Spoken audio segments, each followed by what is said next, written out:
नमस्कार साथियों, मैंने आपको वर्तमान भारतीय समाज में या वर्तमान भारतीय समाज एवं प्रारंभिक शिक्षा के बारे में मैंने चर्चा किया था। उसी के बारे में पढ़ा रहा था।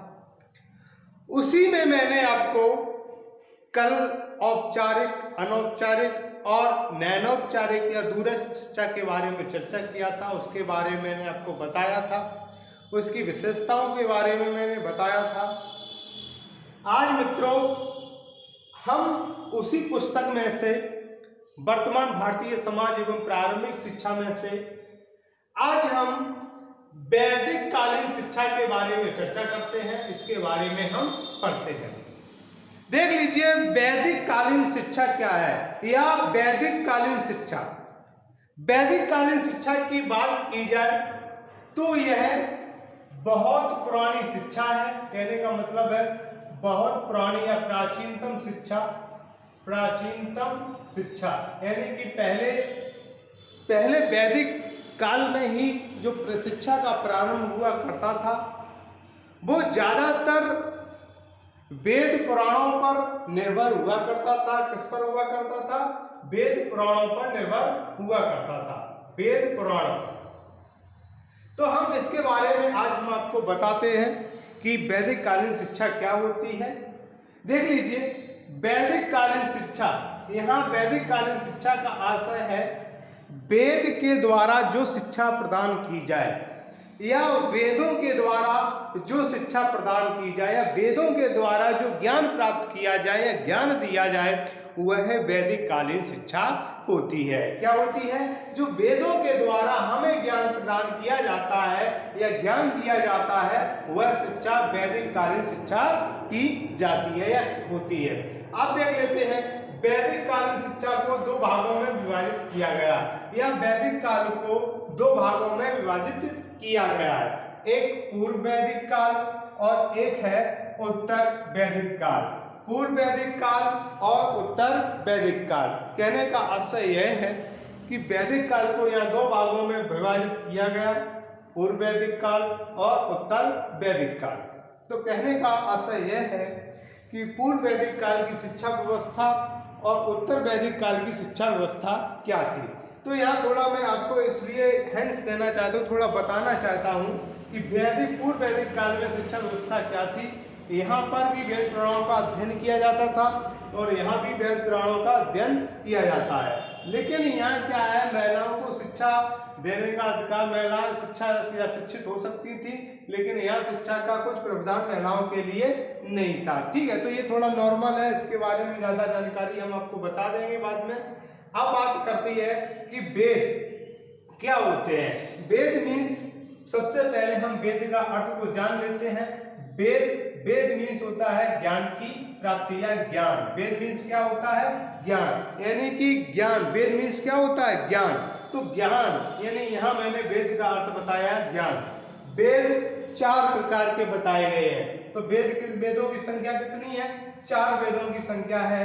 ऋग्वेद, यजुर्वेद, सामवेद, अर्थववेद। ऋग्वेद, यजुर्वेद, सामवेद, अर्थववेद। ठीक है, तो वेदों को कितने भागों में विभाजित किया गया है? चार भागों में विभाजित किया गया है। देखिए साथियों, आप जो चीज मैं पढ़ा रहा हूँ सुपर टेट के लिए और सेकेंड सेमेस्टर डीएलएड के लिए बहुत महत्वपूर्ण है, और सुपर टेट के लिए तो बहुत महत्वपूर्ण है। तो ये सुपर टेट के साथ साथ ये हमारा इतिहास में भी आता है। ठीक है, तो ये वेदों की संख्या कितनी है? चार है। ऋग्वेद, यजुर्वेद, सामवेद और अर्थववेद। अब आते हैं वेदों में सबसे प्राचीनतम पुस्तक कौन है, यानी कि वेदों की जो सबसे प्राचीनतम पुस्तक है वह प्राचीनतम पुस्तक कौन है? ऋग्वेद है। कौन है? ऋग्वेद, यानी कि प्राचीनतम पुस्तक ऋग्वेद है। यानी कि ऋग्वेद को बहुत ज्यादा पढ़ाया जाता है। ज्यादातर अध्ययन किसका किया जाता है? ऋग्वेद का अध्ययन किया जाता है। इसके बाद यजुर्वेद, सामवेद और अर्थववेद। इसमें क्या है? इसमें मनुष्य के चार आश्रम बताए गए हैं। कितने आश्रम बताए गए हैं? चार आश्रम। यानी कि वेदों के माध्यम से या वैदिक शिक्षा में व्यक्ति को चार आश्रम से गुजरना पड़ता था। वो चार आश्रम कौन कौन से हैं? जैसे ब्रह्मचर्य, गृहस्थ, वानप्रस्थ और संन्यास। यानी कि इन इन चारों से गुजरना पड़ता था। यानी कि जब व्यक्ति की यहाँ व्यक्ति की औसत आयु को 100 वर्ष माना जाता था। यानी कि जो व्यक्ति होता है उसकी जो औसत आयु है, व्यक्ति की औसत आयु कितनी मानी जाती थी? 100 वर्ष मानी थी। यानी कि प्रत्येक आश्रम का जो विभाजन है, औसत एज है वो 25 वर्ष ब्रह्मचर्य, 25 वर्ष गृहस्थ जीवन, 25 वर्ष आपका वानप्रस्थ और 25 वर्ष आपका सन्यासी जीवन हुआ करता था। यानी कि ये आश्रम इस प्रकार से बांटा जाता था। इसके बाद जीवन के प्रमुख आधार, यानी कि वैदिक काल में व्यक्ति के जीवन का मुख्य आधार क्या हुआ करता था, यानी कि मानव के जीवन का मुख्य आधार क्या हुआ करता था। तो देख लीजिए, जीवन के प्रमुख आधार होते थे धर्म, अर्थ, काम, मोक्ष। यानी कि सबसे पहले धर्म, फिर इकोनॉमिक यानी कि धर्म का बाद अर्थ, फिर काम, फिर मोक्ष। यानी कि यहाँ मोक्ष का मतलब क्या है? जीवन का एकमात्र उद्देश्य। यानी कि सार, आप कुछ भी करो जीवन में, कुछ भी करो, चाहे आप धन के प्रति हो, चाहे इकोनॉमिक के प्रति हो, चाहे काम, चाहे मोक्ष, लेकिन व्यक्ति के जीवन का जो मुख्य आदेश हुआ करता था, मुख्य उद्देश्य हुआ करता था, वह केवल एक मोक्ष की प्राप्ति हुआ करती थी। यानी कि मोक्ष की प्राप्ति हुई करती थी। यानी कि इसका ये वैदिक कालिक शिक्षा का उद्देश्य भी मोक्ष की प्राप्ति हुआ करता था। यानी कि व्यक्ति को मोक्ष की, यानी कहने का आशय सिर्फ यह है कि यदि आप वैदिक कालीन या वैदिक वेदों को पढ़ेंगे या वेदों से ज्ञान प्राप्त करेंगे और उन्हीं से आपको मोक्ष की प्राप्ति होगी, ये वेदों में कहा गया है। तो यहाँ आप समझ लेना कि जीवन का प्रमुख आधार क्या हुआ करता था? धर्म, अर्थ, काम, मोक्ष। और मोक्ष क्या है? जीवन का एक मुख्य उद्देश्य है। यानी कि मोक्ष क्या है? जीवन का एक मुख्य उद्देश्य है। इसके बाद आते हैं जीवन के 2 प्रकार की विधाएं हुआ करती थी। यानी कि वैदिक काल में जीवन के 2 प्रकार की विधाओं में बांटा गया था। यानी कि 2 प्रकार की विधाएं हुआ करती थी। जीवन की 2 प्रकार की विधाएं हैं। अब विधाएं वो कौन कौन सी हैं? एक परा और एक अपरा। यानी कि एक चीज हम यहाँ आपको समझा देते हैं कि आपने एक चीज देखी कि जीवन के प्रमुख आधार आपको बताए धर्म, अर्थ, काम और मोक्ष, ये 4 हुआ करते थे। धर्म, अर्थ, काम, मोक्ष, ये क्या है? जीवन के आधार है। अब बात आती है जीवन 2 प्रकार की विधाओं से गुजरना पड़ता था। यह वैदिक काल में या वैदिक काल में या वैदिक शिक्षा में व्यक्ति का जो जीवन है वो 2 प्रकार की विधाओं से या 2 प्रकार की विधाओं में बांटा गया था।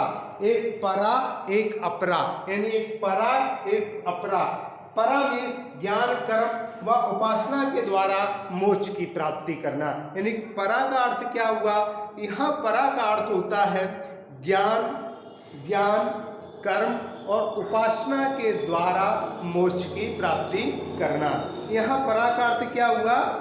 ज्ञान, कर्म और उपासना के द्वारा मोक्ष की प्राप्ति करना। तो यहाँ लिखा है यानी ज्ञान के और कर्म व उपासना के द्वारा मोक्ष की प्राप्ति ही परा हुआ करता था। यह परा कहते थे। परा किसको कहते थे? ज्ञान, कर्म, उपासना के द्वारा मोक्ष की प्राप्ति को हम परा कहते थे। अब बात आती है अपरा क्या है? अपरा यह एक हमारा सामाजिक जीवन हुआ करता था। ये क्या हुआ करता? अपरा। अपरा मीन्स व्यक्ति का एक सामाजिक जीवन, यानी कि सामाजिक ज्ञान या सामाजिक व्यवस्था बनाना ही अपरा होता था। ठीक है, तो यहाँ उसकी विधाओं को, जीवन की विधाओं को 2 भागों में विभाजित किया गया था वैदिक काल में, परा और अपरा। आप समझे, परा और अपरा। ठीक है, अब हम आगे बढ़ते हैं, देखते हैं जीवन का मुख्य उद्देश्य मोक्ष की प्राप्ति, जो मैंने अभी आपको बताया था। जीवन का मुख्य उद्देश्य क्या हुआ करता था? मोक्ष की प्राप्ति हुआ करता था। ठीक है, अब देख लीजिए शिक्षा के प्रमुख केंद्र कौन हुआ करते थे? वैदिक काल में शिक्षा के प्रमुख केंद्र कौन कौन से हुआ करते थे? प्रमुख केंद्र में जैसे आपका मिथिला, तक्षशिला, केकय, काशी, प्रयागराज, कन्नौज और अयोध्या ये शिक्षा के केंद्र हुआ करते थे। यानी कि वैदिक काल में जो शिक्षा दी जाती थी, यह शिक्षा कहाँ दी जाती थी, यह कुछ केंद्र हुआ करते। वैसे तो आप देखना जाए वैदिक काल में क्या होता है, वैदिक काल में जो शिक्षा व्यवस्था थी वो गुरुकुल में हुआ करती थी। गुरुकुल का मतलब होता है गुरु के समीप, गुरु के समीप या गुरु के घर या गुरु के पास शिक्षा ले जाना, या गुरुकुल मीन्स होता है गुरु के यहाँ, गुरु के पास, गुरु के आवास के यहाँ शिक्षा लेने जाना। ठीक है, तो गुरुकुल में ही शिक्षा प्रदान की जाती थी, शिक्षा की व्यवस्था गुरुकुल में हुआ करती थी। लेकिन ये गुरुकुल के रूप में आपके जैसे शिक्षा केंद्र आपके मिथिला, तक्षशिला, केकय, काशी, प्रयागराज और कन्नौज, अयोध्या ये गुरुकुल हुआ करते थे। अब बात आती है शिक्षा का प्रारंभ 5 वर्ष की आयु में हुआ होता था। यानी कि जो शिक्षा का प्रारंभ है, शिक्षा की शुरुआत है, वो 5 वर्ष की आयु में हुई। शिक्षा वर्ष कहने का आशय यह है कि शिक्षा का जो प्रारंभ है, शुरुआत है, वो 5 वर्ष की आयु में प्रवेश हुआ करता था। विद्या आरंभ, इसमें बालक को विद्या आरंभ संस्कार कराया जाता था या चूड़ाकर्म संस्कार कराया जाता था।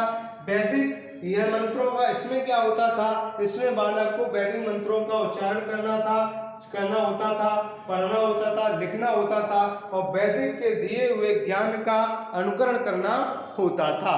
तो कहने का सिर्फ आशय है, आप एक बार और समझ लीजिए, यह शिक्षा का प्रारंभ 5 वर्ष की आयु होती थी। इसमें विद्या आरंभ संस्कार कराया जाता था।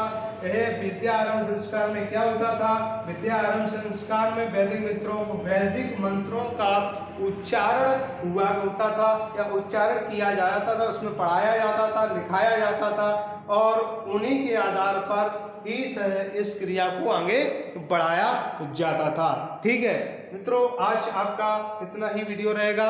आने वाले समय में या कल हम इससे आगे पढ़ाएंगे। धन्यवाद। अगर स्क्रीनशॉट लेना चाहते हो तो स्क्रीनशॉट आप ले सकते हो।